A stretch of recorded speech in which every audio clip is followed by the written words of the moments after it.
Shalom.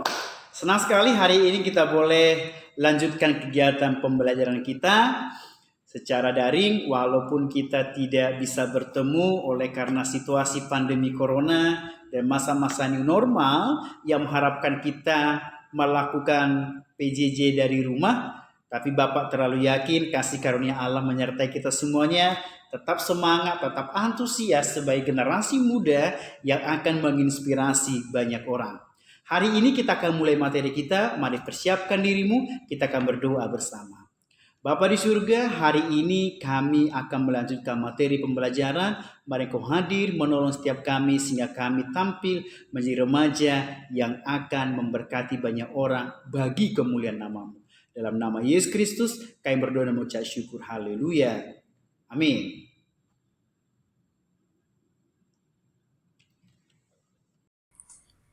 Materi kita pada hari ini adalah demokrasi dan hak ajasi manusia. Materi merupakan materi yang sangat penting untuk boleh kita pahami karena hal ini merupakan hal yang fundamental bagi kita sebagai warga negara Indonesia yang juga menganut paham demokrasi dan juga warga negara yang menghargai hak ajasi manusia. Namun hari ini kita akan melihat hak ajasi manusia dari perspektif iman Kristen. Bahan Alkitab yang boleh kita lihat adalah Mazmur 133, 1 Raja-Raja 21 ayat 1 sampai 26, Bilangan 35 ayat 9 sampai 34. Kita akan mulai tentang hak ajasi manusia. Dalam video pembelajaran hari ini, fokusnya kita akan melihat hak ajasi manusia. Untuk demokrasi akan kita lihat di next video selanjutnya. Human right atau hak ajasi manusia secara umum adalah hak yang dimiliki orang sejak dia lahir, mulai dari kecil sampai dewasa. Namun hari ini kita akan melihat hak ajasi manusia dari sudut pandang iman Kristen. Ternyata hak ajasi manusia dari sudut pandang iman Kristen yang perlu dipahami oleh setiap kita, khususnya kelas 11 yang duduk di SMA dan di SMK, hak ajasi manusia itu adalah pemberian Tuhan. Anugerah Tuhan bagi setiap orang percaya.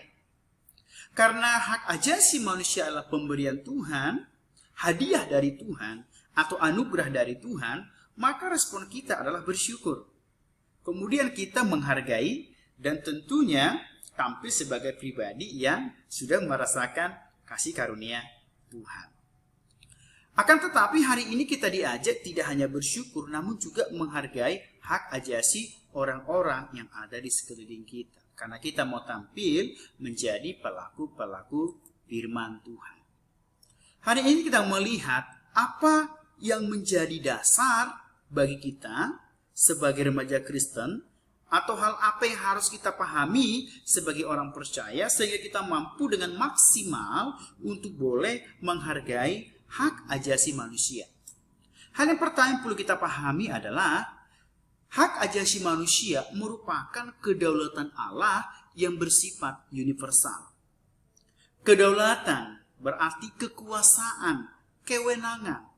Kedaulatan Allah yang bersifat universal, kewenangan Allah, kekuasaan Allah yang bersifat universal bagi setiap orang percaya.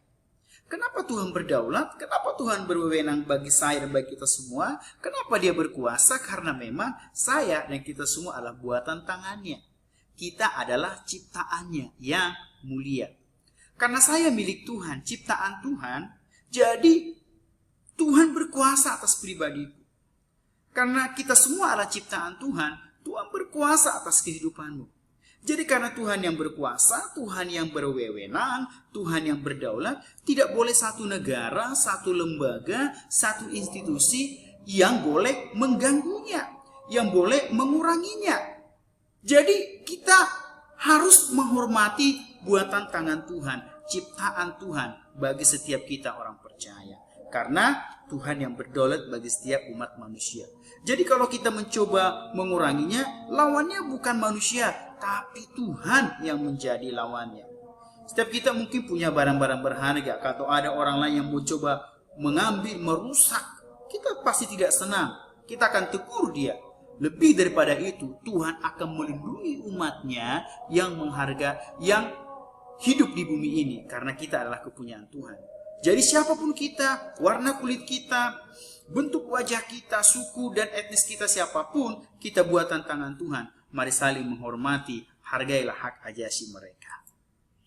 Hal yang kedua yang boleh kita lihat adalah kita ini, kenapa kita menghargai hak ajasi manusia? Karena memang citra Allah atau imago Dei-nya Tuhan, imago Dei ada dalam diri tiap manusia.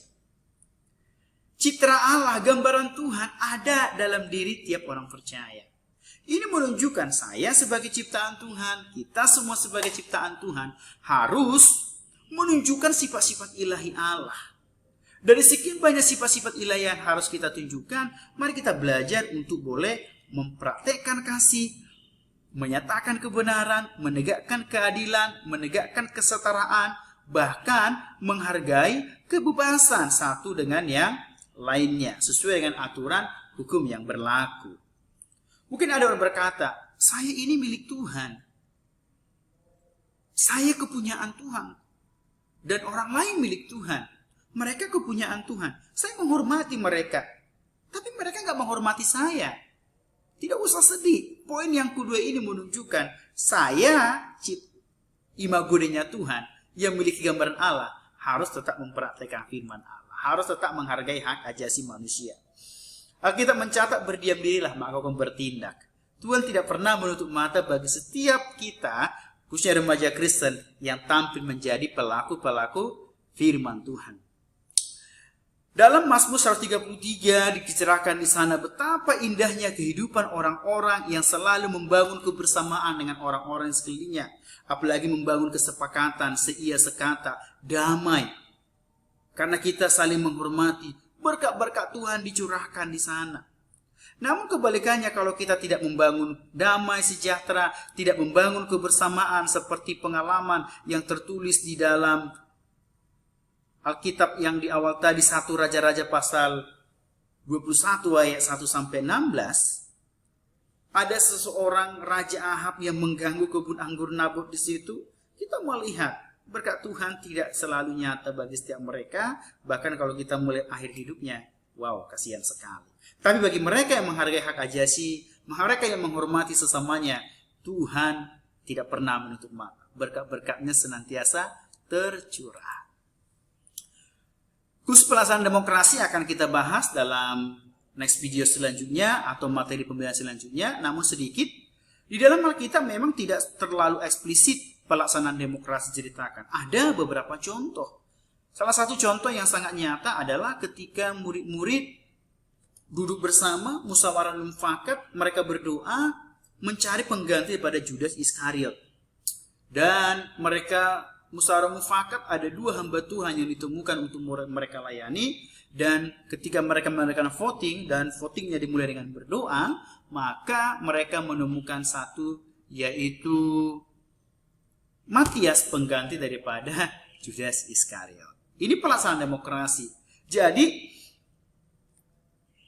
hal ini menjadi dasar yang kuat bagi orang percaya atau remaja Kristen untuk tampil menjadi pelaku demokrasi secara baik dan benar. Pertanyaannya, bagaimana kira-kira praktik HAM dan demokrasi Indonesia? Mungkin kalau kita ditanya, ya akan ada penilaian-penilaian yang hampir sama dan itu mengarah ke negatif. Tapi hari ini demokrasi dan hak ajasi manusia di Indonesia itu sangat dijunjung tinggi. Ini sudah terkandung atau dirumuskan di dalam Pancasila, bahkan Undang-Undang Dasar Negara Republik Indonesia tahun 1945.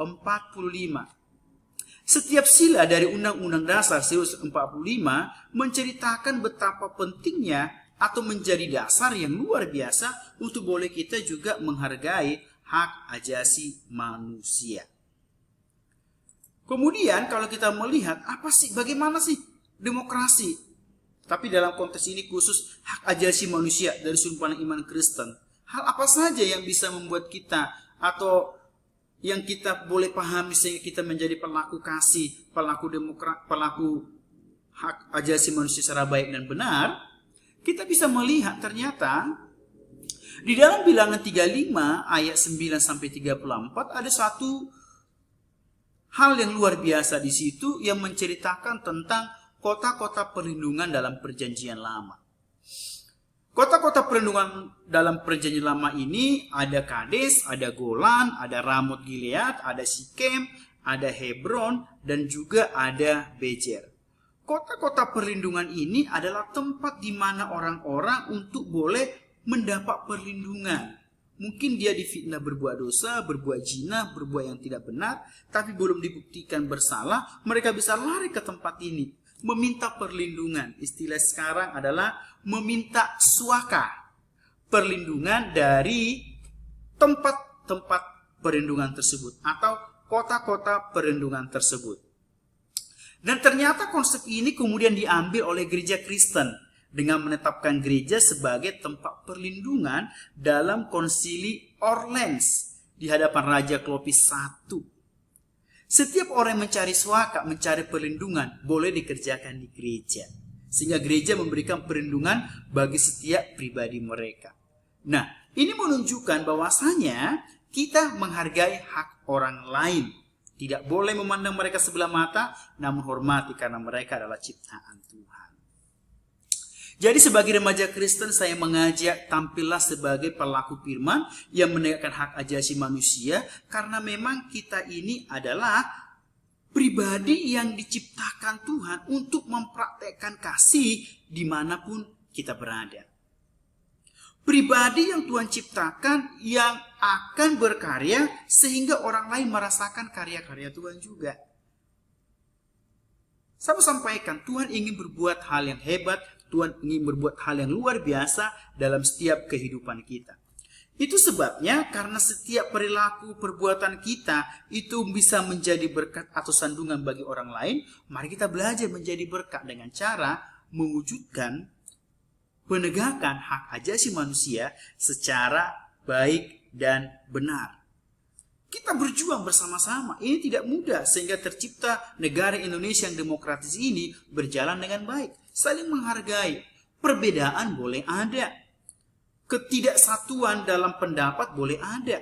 Tapi hargai dan apa yang kita tabur itu juga yang akan kita tuai. Sehingga rasa kebersamaan akan tercipta di antara kita, sekalipun kita berbeda-beda, tapi bisa bergandengan tangan, bukan bertentangan. Sehingga kita menjadi pribadi yang mempermuliakan nama Tuhan, berkat bagi banyak orang, dan percaya kita pun akan juga menjadi berkat di dalamnya. Tetap semangat, Tuhan Yesus memberkati. Shalom. Demikian materi kita pada hari ini. Bapak berharap semuanya boleh memahami dengan baik dan kita tampil menjadi remaja Kristen yang mempraktekkan kebenaran firman Tuhan dimanapun kita berada. Tetap semangat, tetap di rumah, tetap jaga kesehatan untuk Tuhan dipermuliakan. Shalom.